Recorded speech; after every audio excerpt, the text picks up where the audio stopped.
There'll be girls across the nation that'll eat this up. Babe, I know that it's your soul, but could you bottle it up?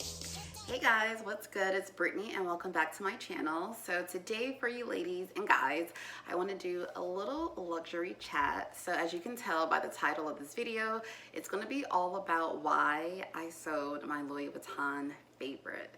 So if you are new here, my name is Brittany and I do videos on starting my luxury collection, Amazon and fashion hauls, as well as a little bit of lifestyle. So if you're interested in any or all of that, definitely click the subscribe button. Join my tribe, I would love to have you. And without further ado, let's get into the video. All right, so I have my notes here.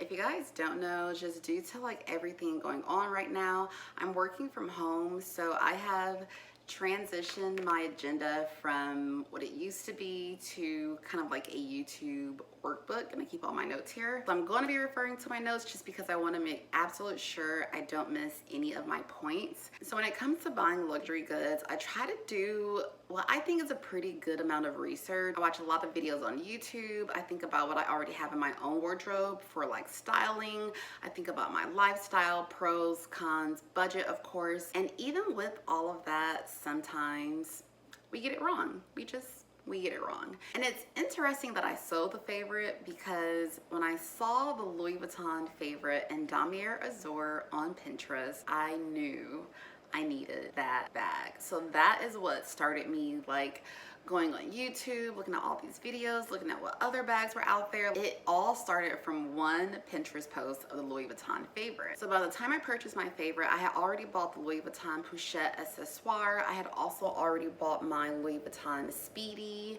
I can't remember if I had my Pochette Matisse yet, though I had gotten my taxes back. It was around the time of my birthday and I definitely wanted to treat myself. So the Favorites are really hard. Well, they used to be. I feel like they're easier now to find, but they're very hard. They're always like call for availability on the website. So I just kept refreshing the website like a crazy person, and finally I saw it and I had the money and I just pulled the trigger and I bought it. I had it shipped directly to the store. I went to the store, the Galleria here in Dallas, and I of course inspected it before I picked it up. And I mean, I was excited when I first saw it, but I also felt like this slightly underwhelming feeling. But the essay was like, oh my God, I can't believe you got this. You're so lucky. Like other people in the store were like gawking over it. They were congratulating me on it. And I just thought like, yeah, like I got my bag. Like this has been the bag that I've been wanting. But there was just this slight underwhelming feeling that I had, and it's like, you know, you should listen to that voice. But I just felt like I needed to just test it out. Like, is that a voice of reason, or is that a voice of just me doubting myself and like what I deserve? So my first time really using it, I was visiting friends in Austin, and I just remember feeling the need to like baby that bag. In my mind, the Favorite was going to be this just like careless crossbody bag. It was Damier Ben. There was no untreated vachetta, and it was just like I could put it on crossbody, I could wear it as a clutch, chain out, chain in. It would just kind of be like a jack of all trades bag for me. And it really just wasn't. Outside of that underwhelming feeling, one thing that I didn't like about the Favorite is that it just felt flimsy. Like I feel like in my mind, the bag should have been a little bit more structured. Like it just didn't feel luxurious. It didn't feel expensive. It really kind of, and I hate to say this because I love Louis Vuitton, but it felt cheap.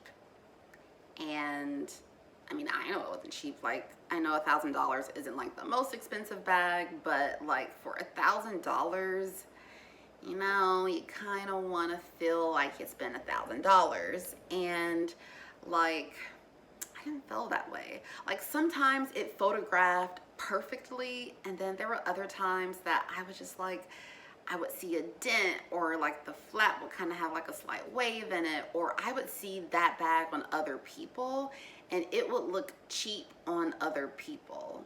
And so I was like, no, it's not just me. Like I think the bag. Like, I just think the quality is just not justifying the price. Now, another reason why I was unhappy with the bag is the closure. So it's a flap and it just closes magnetically. In some of the bags, I've heard the magnet is super weak, and some of them it's just fine. I feel like my bag was kind of somewhere in the middle. Like, it definitely didn't just like fly open on a whim, but like if I just tossed the bag in my car, the flap would for sure open and my stuff would fall out. So like that was another thing that I was like, ah, too bad it just doesn't have a zipper. Like, it would have been so nice if there was just a zipper and then the flap went over it.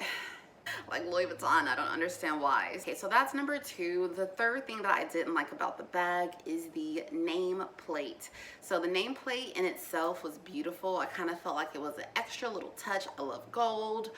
But the reason why I didn't like the nameplate is because it scratched so easily, and because it was in such a prominent spot on the bag, I just felt like the scratches were making it look used and then therefore like old or cheap, like not just this brand new bag that I got. And it scratched up super easy. I'm not against the little gold hardware because like I have the Pochette Matisse, and you don't see the scratches on it, in my opinion, as easily as you did that Louis Vuitton Favorite. So that's the third thing that I didn't like about that bag. And then I also didn't really like the strap. So part of the appeal was it's the treated leather, it's dark brown, it's gonna be super carefree, and I don't know, I think the strap made it look even cheaper. Like, it was something about the strap that I didn't like, and I also felt like it wouldn't be comfortable for like long periods of time just because it was hard and it was so thin. And then also the strap was not adjustable. So there were like, the strap definitely was not a main reason, but I just felt like I was already aggravated with the bag, and the strap didn't make the situation better. Now, along the same lines as the strap, whenever you did take the strap off and you wanted to wear the bag as more of like an evening clutch, kind of dress it up a little bit, I just didn't feel like it was dressy enough for like me. Like, it'd be cool if maybe I was going to the movies, but if I'm going to the movies, then I want the strap.